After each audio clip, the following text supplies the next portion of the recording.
போராடிப்பட்ட சுதந்திரமும் கட்டமைத்த மாண்புமிக்க ஜனநாயகம் எங்க இருக்கு? எங்க இருக்கு? வாக்குக்கு காசு கொடுக்கிற அந்த இடத்துல ஜனநாயகம் செத்து பணநாயகம் பல்லிக்குன்னு தெரிய வேணாமா? முதலாளி பணம் இருக்கிறவன் தான் அரசியல் செய்ய முடியும், அவன் தான் பதவிக்கு வர முடியும்னா முதலாளிக்கான அதிகாரம் தானே கட்டமைக்கப்படும். உழைக்கும் 95 விழுக்காடு அடித்தட்டு மக்களுக்கான அரசியல் அதிகாரம் குரல் எங்க இருக்கு? எங்க இருக்கு? பணக்காரனை பார்த்தா நீ சீட்டே கொடுக்குற, வாக்குக்கு காசு கொடுக்கிற இடத்துல சேவை செத்து போயிருது, வேட்பாளரின் லாப தேவை பிறந்துக்கிறது. எங்க இருக்கும் சேவை? எங்க இருக்கும்?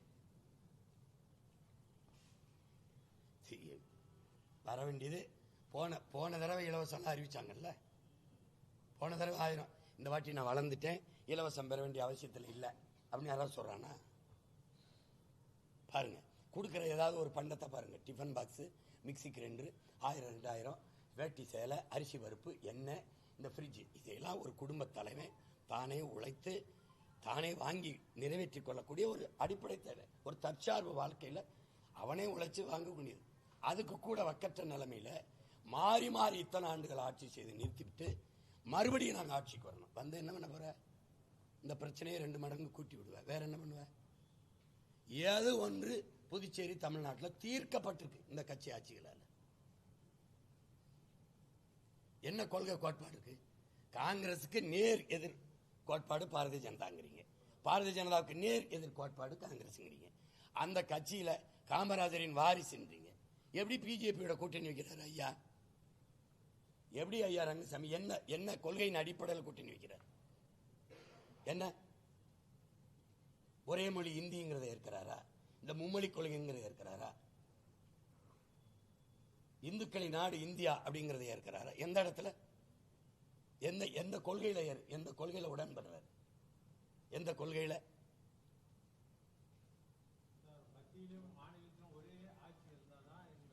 இது மாதிரி எத்தனை நூற்றாண்டுகள் இது சரி, மத்தியிலே மாநிலத்திலே ஆட்சியில் இருந்து தீர்த்த ஒரு பிரச்சனை செய்த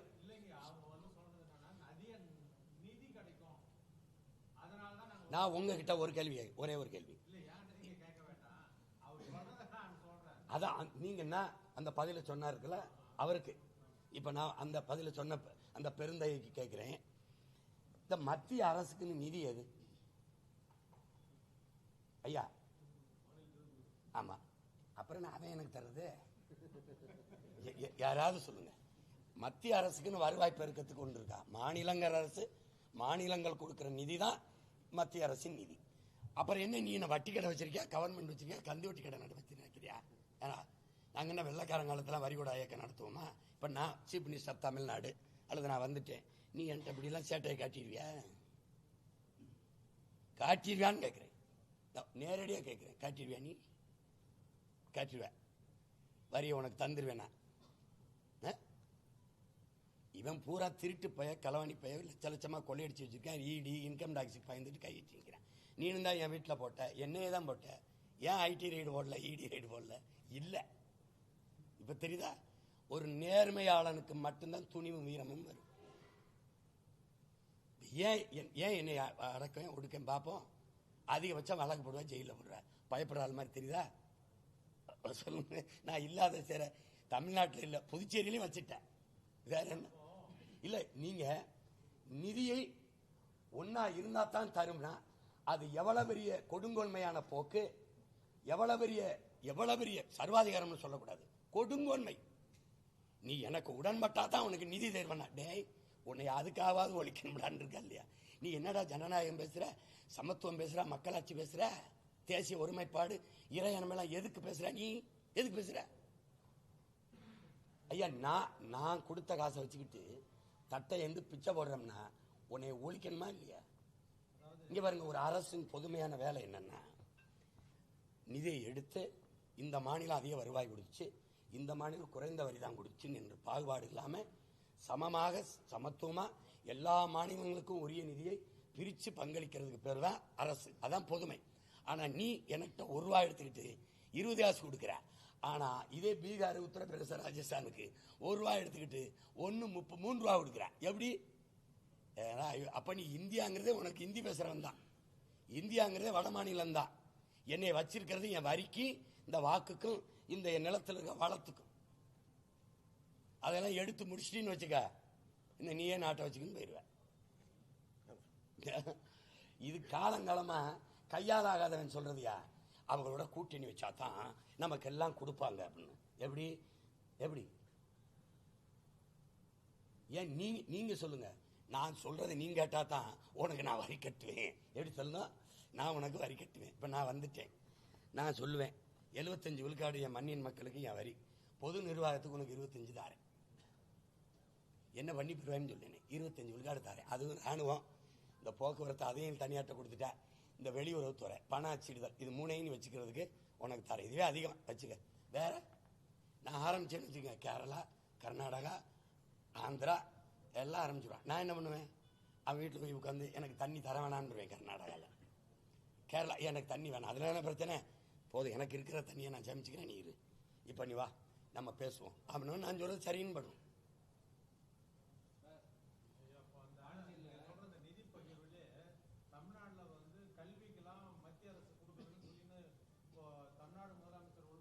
வாத்தியாருக்கு சம்பளம் கொடுக்க முடியல. வாத்தியார் படிப்புக்கு ஒரு நாட்டில் அறிவு பெருமக்கள் இங்கே கவனிக்கணும். ஒரு நாட்டில் ஆகப்பெரிய வளம் வந்து அறிவு வளம் தான். செல்வத்திலே பெரிய செல்வம் அறிவு செல்வம் தான். அப்போ ஒரு நாட்டின் எதிர்காலமே அந்த நாட்டின் வகுப்பறையில் தான் தீர்மானிக்கப்படுது. அப்படி இருக்கும்போது படிப்பிக்கிற ஆசிரியர் பாதையில் நிறுத்தினது யாரு? அவன் கேட்கிற சம்பளத்தை கொடுக்கறதுக்கு 150 கோடி கூட வராது. ஆனா நீ 650 கோடி இலவசத்துக்கு கொடுக்குற, மாசம் மாசம் ஒரு 950 கோடி இழக்கிற. அப்ப எப்படி நீ ஆளு? நீ இதுக்கு சம்பளம் கொடுக்க முடியல, எனக்கு சம்பளம் கொடுக்க முடியல, மத்திய அரசு இல்ல, வயிற்றுல அடிச்சு புலம்புறதுக்கு அவனை ஓட்டு போட்டு எம்பி ஆக்கணும், அதுக்கு அவனை முதலமைச்சர் ஆக்கணும். அது நான் பேச வேண்டியது அதிகாரத்தில் இல்லாதவன். நீ அதே நான் என்ன செய்யறது, தரமாட்டேங்கிறாங்க அப்படின்னு. அப்புறம் நீங்க வீரனை தேர்ந்து வைக்கணும். கோழைகளை என்ன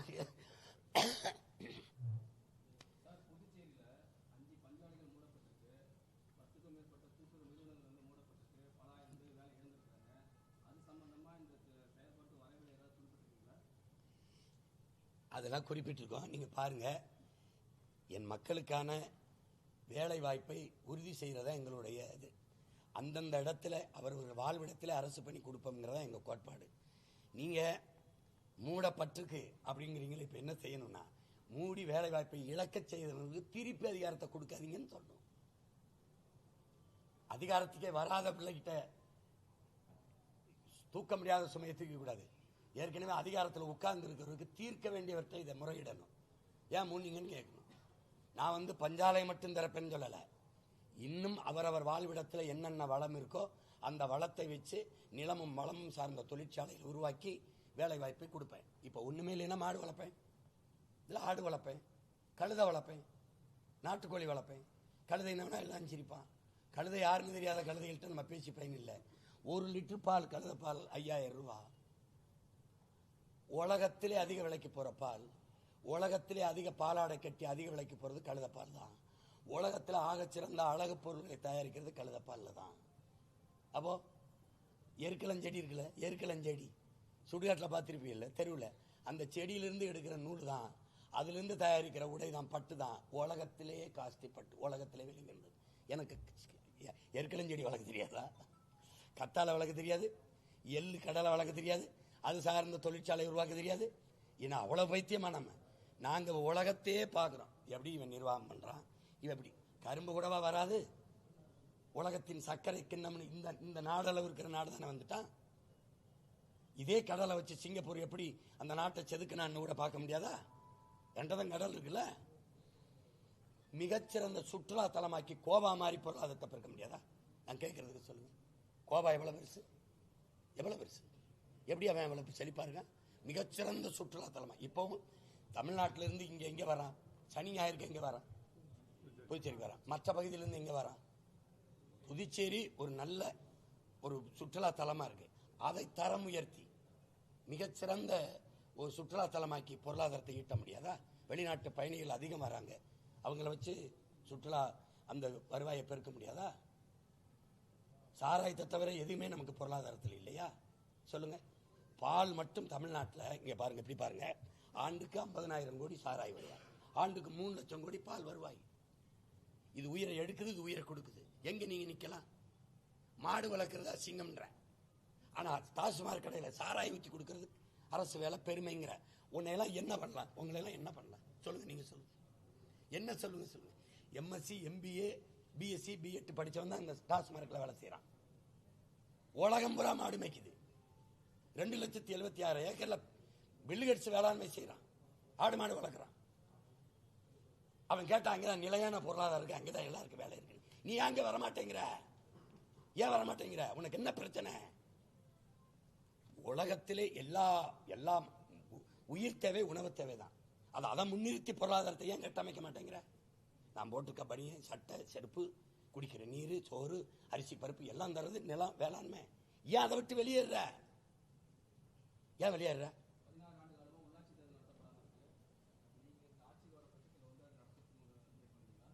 உறுதியா நடத்துவோம், உறுதியா நடத்துவோம். மிகச்சிறந்த தன்னலமற்ற உண்மையும் நேர்மையுமாக மக்களுக்கு வேலை செய்ய வேண்டும் என்ற துடிப்புள்ள பிள்ளைகளை தேர்வு செய்து அங்கே நிறுத்துவோம். ஏன்னா தமிழ்நாட்டில் அங்கதான் ஊழல் லஞ்சத்துக்கான விதையை ரொம்ப பெரிய அளவு உண்டப்படுது. அங்கதான் சமூக சமத்துவத்தை சீரழிக்குது. இந்த சாதியை நிறுத்தினா உங்களுக்கு புரியுதுன்னு நினைக்கிறேன். கொடியத்தை விட மாட்டேன், உட்கார விட மாட்டேன், நாற்காலி விட மாட்டேன், அதை தகர்க்கணும்னு நினைக்கிறேன். அப்படின்னா அண்ணல் அம்பேத்கர் என்ன சொல்றாரு? சாதியை ஏற்றதாழ்வுகளை வைத்துக்கொண்டு, சாதிய பாவுடர் வைத்துக்கொண்டு சகோதரத்துவம், சமத்துவம், மேம்பாடு எல்லாம் பேசுவது மலைக்குழியின் மேல போடுற மல்லிகை பந்தலுக்கு சமம்டாங்கிறாப்ல. அதை தகர்க்கணும். அதுக்கு என்ன பண்ணு? எஜுகேட் பண்ணு. எங்க இருந்து? கல்வியில இருந்து. அந்த கல்வி முறை இருக்கா? கல்வி முறை இருக்கா? வகுப்புல சாதியா மாணவன் பிரிஞ்சு உட்கார்ந்துக்கிறான்.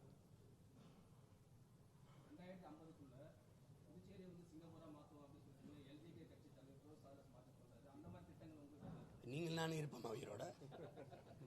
2050 வரைக்கும் ஏன் ஆகுது? யாரோட சேர்ந்து உருவாக்க போறாரு? பிஜேபியோட. பிஜேபி எந்த இடத்துல சிங்கப்பூர் ஆக்கியிருக்கு? சீரழிச்சிருக்கா? சிங்கப்பூர் ஆக்கியிருக்கா? எங்கெங்க இடி ரைடு போட்டதோ அங்கெல்லாம் பணம் வாங்கியிருக்கா இல்லையா? நீங்க எனக்கு தெரிஞ்சதோட உங்களுக்கு தெரியும், வாங்கியிருக்கா இல்லையா? இன்கம் டாக்ஸ் ரைடு போன இடத்துல எல்லாம் பேரம் பேசி பணம் வாங்கியிருக்கா இல்லையா? நீ ரைடு போறது தெரியுது, ஆனா என்ன ரைடு பண்ணி என்ன எடுத்தா, எவ்வளவு வாகனம் எடுத்தா, எவ்வளவு பணம் எடுத்தா, ஏன் நீ சொல்ல மாட்டேங்கிற? எதுவும் நிர்வாகம் எங்க? வெளிப்படையான நிர்வாகம் எங்க? எங்க? ஊழலை ஒழிக்க போனியா? நீ ஊழல் செய்ய போனியா? லஞ்சத்தை ஒழிக்க போனியா? நீ லஞ்சம் பெற போனியா? என்ன பதில் வச்சிருக்கீங்க? யாரோட சேர்ந்து செய்யறதுன்னு இருக்குல்ல. என் தம்பி சார்லஸ் மார்டின் வந்து தனியா நான் அப்படி செய்வேன் அப்படின்னு சொன்னா, சரி ஒரு இளைஞன் வாராரு தம்பி பார்க்கலான்னு இருக்கு. நீ ஏற்கனவே இருக்கிற திருடங்குடத்தில் போயிட்டு அவனோட நின்றுட்டு திருட்டை ஒழிக்க போறோம்னா எப்படி? அவன் ஒன்னே தான் ஒழிப்பான ஒளி, திருட்டை ஒழிக்க எங்க விடுவான்? தனி. இப்ப நான் ஏன் யாரோடும் சேரல? ஏன் யாரோடும் சேரல? யாரை எதிர்த்து கட்சி ஆரம்பிச்சாப்ப? எதுல இருந்து எதை மாத்த வந்தோம்? எப்படி? அப்போ தம்பி தனியா நிக்கணும்னு எடுத்த முயற்சி பாராட்டுக்குரியது. அதுல வந்து அவரு நாங்க 2 பேரும் பேசும்போது கூட இப்படி பண்ணலாம் அப்படி பண்ணலாம், நானும் அவருக்கு நிறைய யோசனைகளை சொன்னேன், இப்படி செய்யலான்ட்டு. திருப்பி அதே குட்டைக்கில் போய் விழுந்துக்கிட்டு, சாக்கடையில் விழுந்துக்கிட்டு சகதி ஒட்டாம மேல வருவேங்கிறதெல்லாம் நம்பும்படியா இருக்கான்னு நீங்க பாருங்க. நான் சொல்லுவேன், நான் மாத்துவேன். ஏன்னா எவனோடு நான் சேர மாட்டேன். என் சிந்தனை புதுசு, எனக்கு கொள்கையில தெளிவு, குழப்பம் இல்லாம முடிவு. அதனாலதான் எங்க வேட்பாளர் அறிவிக்கிறதுக்கு முன்னாடியே பாருங்க, பாதி நாடு சுத்தி வந்துட்டேன். நினைக்கிறேன். அதனால 50 வரைக்கும் ஏன் போறிய? 10 ஆண்டுகள் தான் லீ குவான் யூ 10 ஆண்டுகள் தான் சிங்கப்பூரை செதுக்கியிருக்காப்ல. உங்களுக்கு தெரியும் நினைக்கிறேன். அது இந்த நிலையத்திலையும் உண்டு. எப்பவுமே என் தம்பி சார்ல்ஸ் மார்டின் ஒன்று சொல்ல விரும்புறேன். அடுத்தவன் கால்களை நம்பி நம்ம பயணம் இருக்கக்கூடாது. உங்க கால்களை நம்பி என் பயணம் இருந்தா, நான் புதுச்சேரி போகணும்னா அவன் எங்க புதுவையில் ஒண்டி விட்டுருவான். ஐயோ நான் இங்கதான் வந்தேன், நீ என் காலில் வந்த. என் கால்களை நம்பிதான் என் பயணம் இருக்கணும். அது இப்ப 2 சீட்டை என்ஆர் காங்கிரஸ்ல வாங்கிட்டு என் தம்பி வந்து சிங்கப்பூரா மாத்த போறாரா என்ன? தோக்கணும், தனியா நின்று தோக்கணும். தோத்து மக்களுக்கு தன் தத்துவத்தை வைக்கணும். நீங்க ஒரே நாள்ல ஒரு நிலத்தை விளைநிலமா மாற்ற முடியாது. பல காலங்கள் உழணும், அதுக்கு உயரம் இடணும், தெல்லு புழுதியாக்கணும், வளமாக்கணும். பிறகுதான் விளைச்சலுக்கு நிலமே தயாராகும். அப்புறம் ஒரு மகன் மண்ணை ஆள நினைச்சிட்டான்னா மக்களின் மனத்தை ஆளணும். இனத்தை ஆளணும்னு நினைச்சா நான் மக்களின் இதயத்தை வெல்லணும், இதயத்தை ஆளணும். அப்ப அதுக்கு வேலை செய்யணும். ஆனாலும் தம்பி சார்ல்ஸ் மார்ட்டின் சொல்றத நம்புவோம், ரசிப்போம். அந்த கனவாத அவருக்கு இருக்கேன்னு சொல்லுவோம், பாராட்டுவோம். வேற ஏதாவது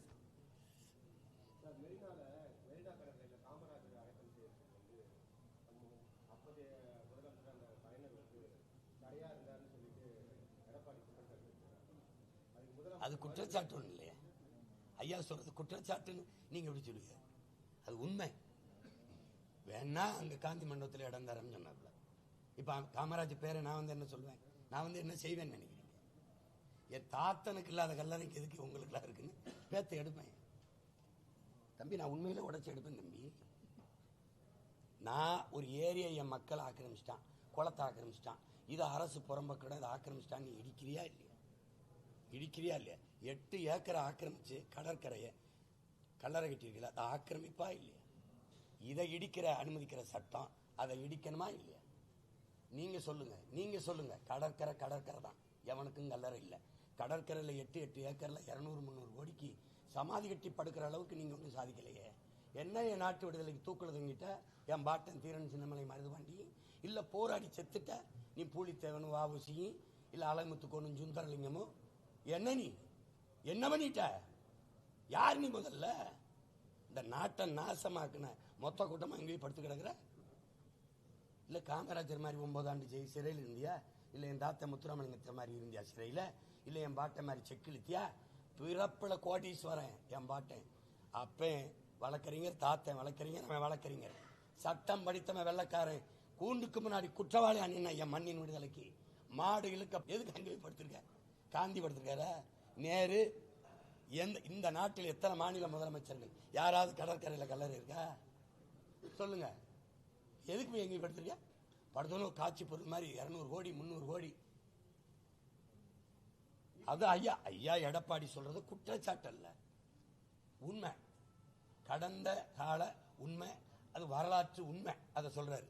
அது குற்றச்சாட்டுன்னா இது இல்லாத ஒன்று அப்படி வம்படியா சொல்றதுக்கு பதிலா குற்றம் சாட்டுகிறார் அப்படின்னு சொல்றாரு. அப்படின்னு அர்த்தம். அது உண்மை. அதை போய் அப்படி குற்றச்சாட்டுன்னு சொல்லுவீங்க? அப்படியா? அவர் எதை மறுக்கல? எதை மறுக்கல சொல்லுங்க? எதை மறுக்கல? அப்ப எதனால அங்க அடக்கம் செய்யல? உலகத்துக்கே தெரியும். இப்ப மறுக்காம என்ன சொல்ற? ஆமா எங்க அப்பா தான் அடக்கம் பண்ணல அப்படி சொல்லுவாரா? அந்த நேர்மை இருக்கா?